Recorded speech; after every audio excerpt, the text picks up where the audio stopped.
Bueno, perfecto.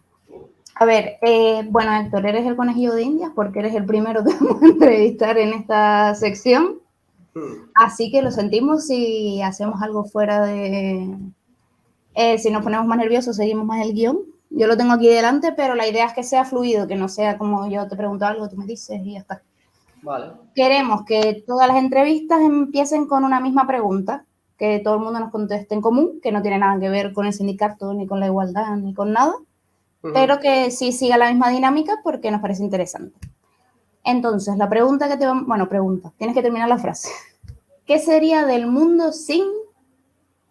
Y ahí... ¿Qué sería del mundo sin? Sí. Pues, ¿qué sería del mundo sin capitalismo?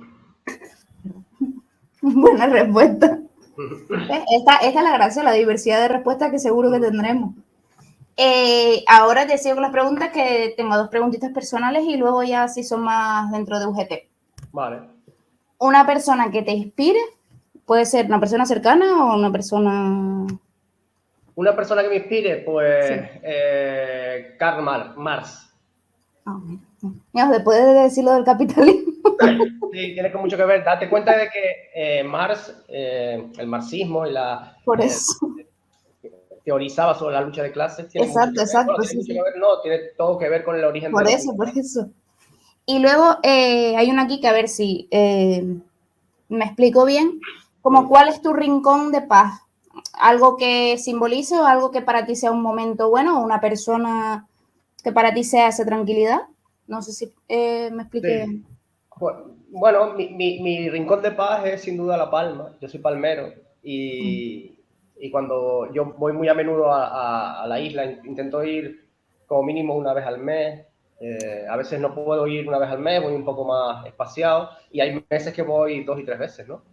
Y quizás La Palma y la gente de allá, todos mis amigos de la infancia, mi madre, mi padre, ¿no? Mis hermanos, porque casi todos mis hermanos viven en La Palma, nosotros somos una familia bastante grande, somos 5 hermanos, y son ellos, y mis amigos, mis padres, y lo que es la isla en sí, ¿no? Quizás mi rincón de paz, y es como nosotros, unos amigos y tal, que la llamamos la madre patria, ¿no? La Palma, Sí, porque es claro. como ese sitio donde yo cargo las pilas o donde me siento en casa y vuelvo otra vez a tener ese rol como de niño, ¿no? Que es Sí. cuando uno más feliz ha sido, ¿no? Entonces yo cuando vuelvo a La Palma, pues soy profundamente feliz. Muy bien. Y ahora, estos son un poquito más profesionales, pero lo mismo, ¿no? No queremos que sea como muy encorsetado, muy Sí, serio. Entonces, ¿qué es lo que te mueve o cuál es tu motor dentro de este trabajo? ¿Cuál es, sí, eso que te inspira, eso? sí. Bueno, a mí sobre todo me inspira la búsqueda de la justicia social en su término más amplio, ¿no? Porque por una cuestión no solamente ideológica, sino casi utópica, de la protección del desvalido o la protección del sector más desprotegido, que son los trabajadores y las personas que están desempleadas, que no dejan de ser trabajadores. Y porque dentro de las empresas, dentro de los centros productivos, centros de trabajo, siempre la parte más débil siempre es el trabajador. Entonces, eh, yo he sido testigo directo cuando formaba parte de plantillas en las que se cometían abusos, ¿no? De abusos a los trabajadores, de situaciones de impunidad por parte de los empresarios, no de todos, sino de algunos empresarios, de formas de tratar a los trabajadores de forma hostil o despótica, ¿no? Y Sí. eso, la verdad que las injusticias pues las llevo bastante mal. Y no solamente eso, yo no creo que tampoco, hay un perfil de empresario, evidentemente, no es el de todas las empresas, ni mucho menos, pero hay un perfil de empresario que es así, pero que también es rehabilitable, en el sentido de Vale. que a veces a través de la acción sindical también se da formación sobre los derechos laborales al propio empresario que ni siquiera sabía que existían ciertos derechos, ¿no? Entonces, a mí lo que más me mueve es eso, la protección del desvalido, desvalida, ¿no? En este sentido, y también del sector más desprotegido y de la búsqueda de las relaciones laborales mucho más justas que las que tenemos en muchos centros de trabajo, ¿no? Sí, claro, que al final también es no solo ayudar a esa persona que está sufriendo esa desigualdad, sino reeducar, porque es verdad que al final se sigue un perfil y es como los roles. Tú copias ese rol como empresario porque es lo que siempre has visto que se hace y al final es verdad que se puede educar. Y luego en Canarias, yo no sé si, bueno, en Canarias es en todo el mundo, tampoco hay que centralizarlo tanto en las islas, pero el ejemplo que nosotros tenemos aquí, pues, es lo que pasa en las empresas canarias. Hay unas relaciones muy paternalistas por parte de algunos empresarios que piensan que son ellos a los que debemos sentir, pues, una gratitud por tener un puesto de trabajo, cuando yo intento hablar, cuando hablo con los trabajadores, las plantillas, intento que entiendan que el mayor beneficiado de su trabajo es el empresario. Entonces, es al revés, el empresario debería estar, mostrar agradecimiento porque sus beneficios salen del esfuerzo de sus El trabajadores, trabajador. lo que se denomina la plusvalía, ¿no? Que es lo que enriquece a los empresarios, no a todos, evidentemente, pero sí es verdad que a veces hay un mal concepto de esto, ¿no? La riqueza la generan los trabajadores, no la generan los empresarios. Los empresarios sí pueden crear las condiciones para que se creen puestos de trabajo y esa es su forma Sí. de contribuir a la sociedad, pero la riqueza la generan los trabajadores y esto es así, por muchas vueltas que se les quiera dar. Sí, sí, a lo mejor lo que es verdad que el ejemplo que tú pones de en Canarias, yo creo que se ve más directo, porque al haber empresas más pequeñas, lo normal es que tú sides directamente con tu jefe superior. Y en estas empresas grandes, pues ya sea en la península o lo que sea, no das directamente con el director de esa empresa normalmente, sino hay 30 personas antes. Y es verdad que aquí se tiene como más esa cercanía que es positivo, pero también es negativo en ese sentido. Claro, las pequeñas empresas, las pymes, y luego en Canarias el 90% de las empresas son empresas familiares, se crean situaciones, como te decía antes, de relaciones paternalistas, de situaciones en las que poco menos que el empresario o la empresaria toma un rol de padre o madre que Exacto. provee a sus hijos, ¿no? Entonces, esto aunque sea filosóficamente un poco, quiero decir, que parece difícil de entender, pero es así, y se Sí, crean sí. figuras de autoridad benévolas, que tienen que disciplinar a sus hijos en momentos determinados, ¿no? Ese tipo de cosas, y que no entienden que cualquier trabajador pues le pueda reclamar unos derechos que vienen recogidos en la ley y que forman parte de que no son cuestionables ni se tienen que negociar. Hay una serie de derechos que se tienen que cumplir y ya está, lo que ven en los convenios colectivos, lo que ven en el Estatuto de los Trabajadores y el resto de leyes que regulan el mercado laboral, las relaciones laborales. Sí, al final es como darle ese lugar a todo el mundo, es decir, nadie está por encima de nadie porque todos los puestos son necesarios y es igual de necesario que haya empresarios a que haya personas contratadas porque si no, los dos se hunden. Claro, Entonces claro. es verdad que muchas veces tendemos a, no, sin mí no tendrías trabajo, no, sin mí tú no tendrías empresa, Claro. Ese, porque es así, al ese, final es recíproco. esa es el análisis que yo hago Exacto. cuando hablo con los Después empresarios. iba, ¿quién te impulsó? Pero yo creo que ahí ya me ayudas, que son las vivencias al final de verlo como trabajador, o qué te ayudó a... Claro, yo sobre todo, yo tengo, o sea, a ver, yo siempre he sido una formación marxista, ¿no? En el amplio sentido de la palabra, no por autoformación que también, ¿no? Sino que cuando yo estudié, yo estudiaba sociología, allí se habla de muchos pensadores del movimiento obrero, y entonces ahí aparecen autores como Marx, Engels, ese tipo de autores. También se estudiaba Adam Smith, el padre del capitalismo, ¿no? De lo que es el liberalismo económico. Y ese tipo de cuestiones, pues, fueron importantes para mi formación ideológica, ¿no? Pero es cierto que hasta que no ves algo en la práctica, y lo puedes llevar a cabo, ¿no? Esa filosofía o esa ideología.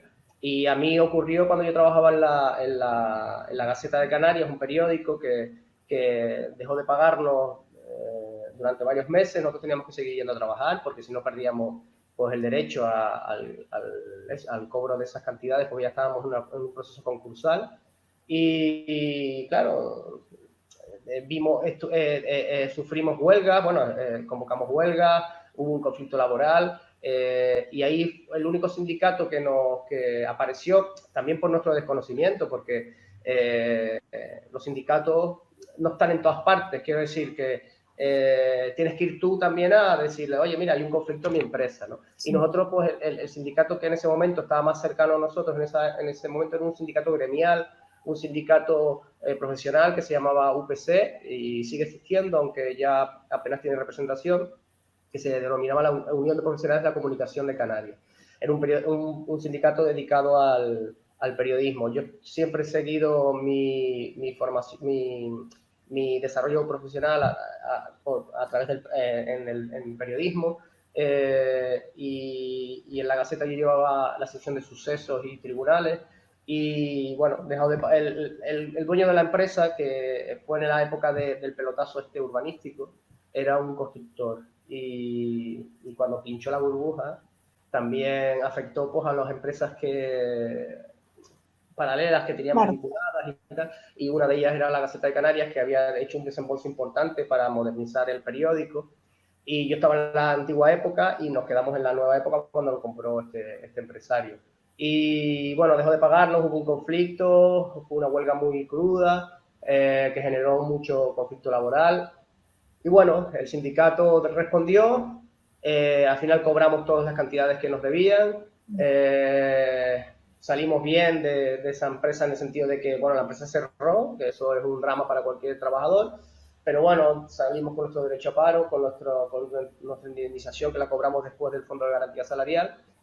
Pero fue esa cuestión la que me empujó después a dedicarme al sindicalismo. Después de ahí pasé a la Televisión Canaria, también hubo un conflicto laboral en el que participé activamente, una huelga, por el convenio colectivo. Y bueno, y siempre he estado vinculado y después ya cuando me impliqué a colaborar con el sindicato de periodistas en esa época, porque ellos me habían ayudado, entendía que también tenía que yo que demostrarles algo de ayuda, y me dediqué a la acción sindical, a negociar convenios, ese tipo de cosas en los medios de comunicación.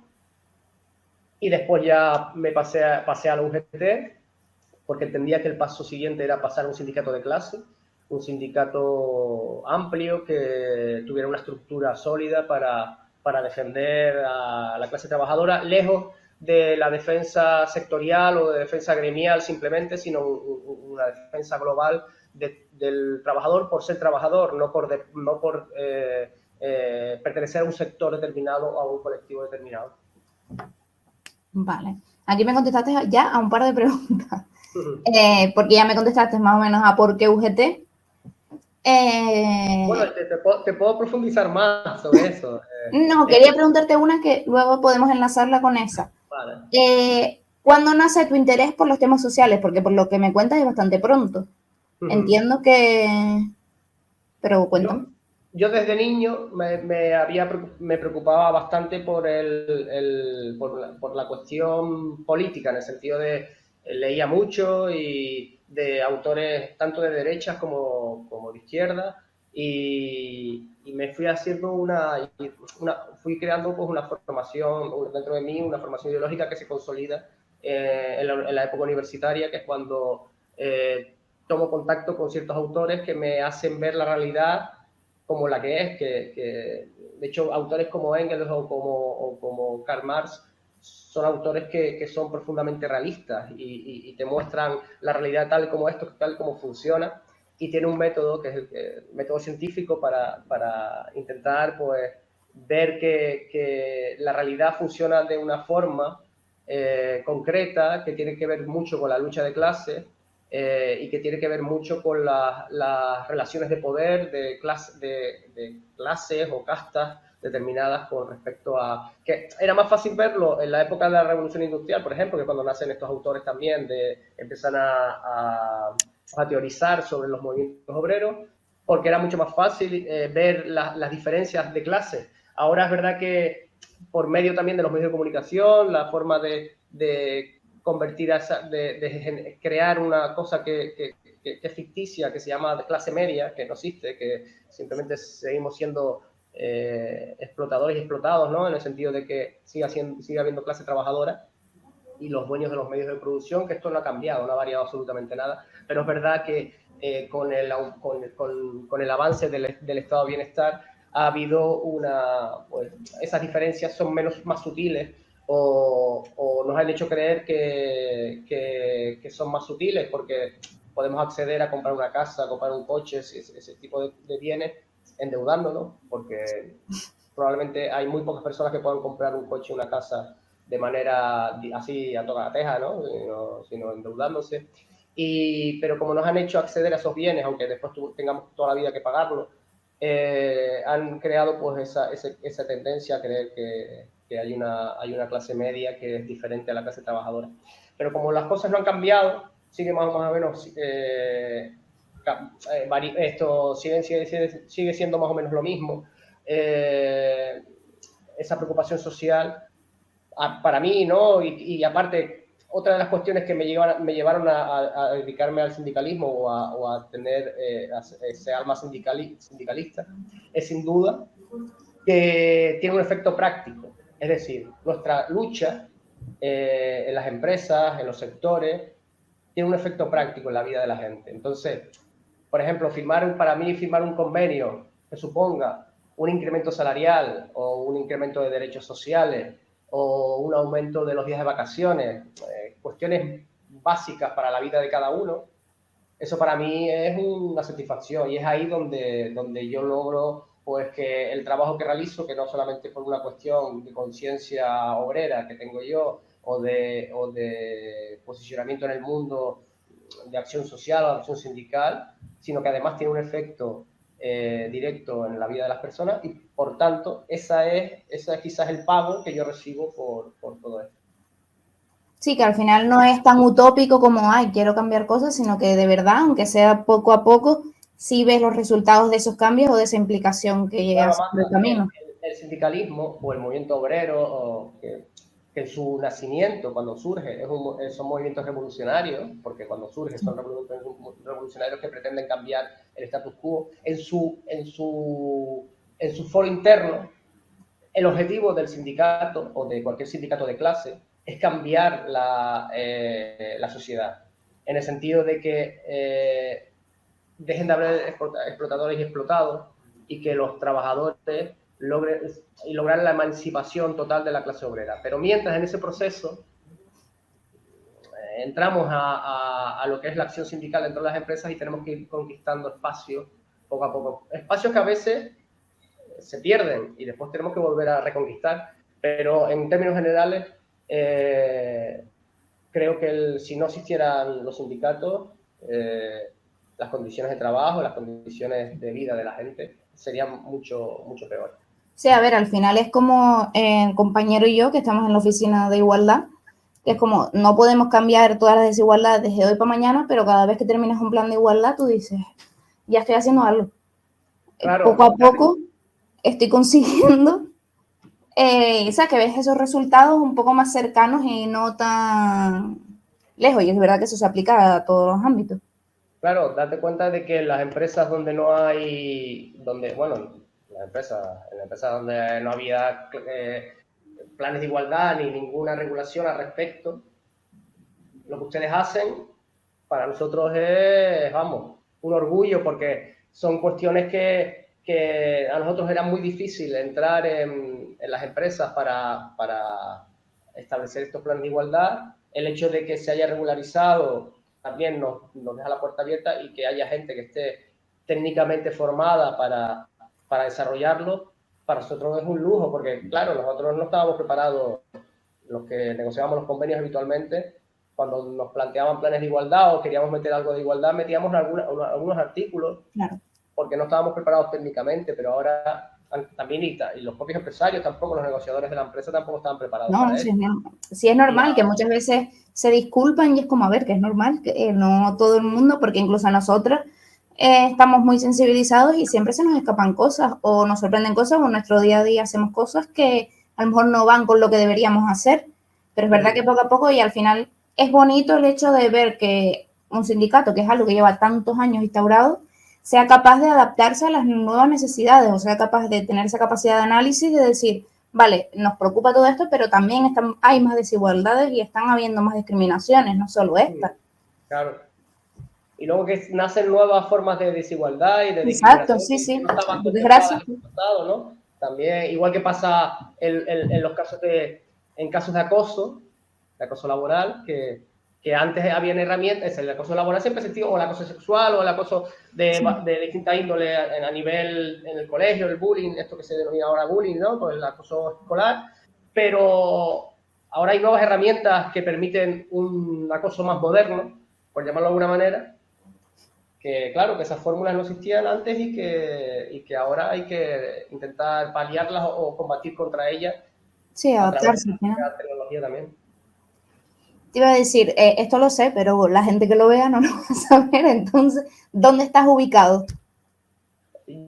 A ver, mi oficina está, mi despacho está en la calle Méndez Núñez 84, en Santa Cruz de Tenerife, en la tercera planta, que es donde está se denomina la UCA, que es la Unión de Canarias, que es la UGT Canarias, el órgano. Yo soy el secretario de Organización, Comunicación y Relaciones Institucionales de UGT Canarias, en la Comisión Ejecutiva Regional, salimos en el último congreso, y estoy aquí. Lo que pasa es que en muchas ocasiones estoy en la calle porque yo sigo llevando la acción sindical en medios de comunicación, en algunas empresas de transporte, hostelería, siempre echando una mano a la federación porque siempre hace falta manos para la acción sindical y realmente, a pesar de que yo hago pues, un trabajo aquí de organización interna, de gestión de la comunicación a nivel regional, es cierto que a mí lo que me gusta, aparte de esto, es la acción sindical, es las empresas y es lo que más satisfacciones da, como te decía antes.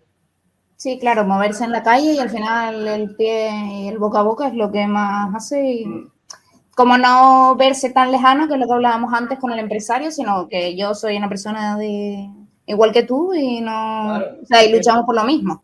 Y el luego, sindicato, lo que te había preguntado. Sí, sí. No, que el sindicato no es otra cosa que la clase obrera organizada. Exacto. No es otra cosa que eso. Somos trabajadores todos.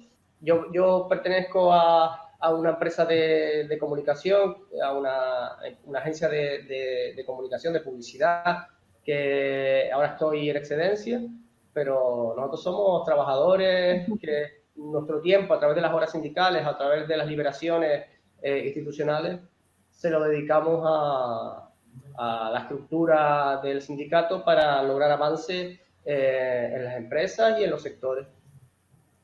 Ahora te iba a decir, ¿por qué UGT? Que me dijiste que podíamos profundizar más en esa pregunta. Por varios motivos. En principio porque era un sindicato de clase, de origen marxista. Eso para mí era importante. También porque las relaciones con UGT en los medios de comunicación que fue el primer contacto que tuve con el sindicato, eran muy buenas, eran de colaboración mutua, perseguíamos los mismos objetivos en ese momento. Y porque me generaba mucho más confianza. Luego, Comisiones Obreras también me ofreció entrar en la estructura de ellos, y cuando yo decidí dejar el sindicato de periodistas, pero por cuestiones inconfesables, yo creo,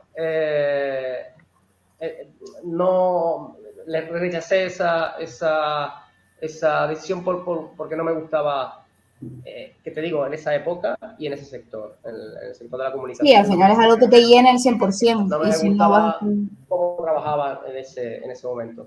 Y por otras cuestiones. Y creo que UGT pues, respondía más a mis necesidades. También fueron muy cautos en el sentido de que me enseñaron la organización primero antes de que tomara yo cualquier decisión. De hecho, yo les había dicho que yo no iba, primero pensé en dedicarme, dejar el tema del sindicalismo porque la verdad que genera mucho estrés y quema mucho.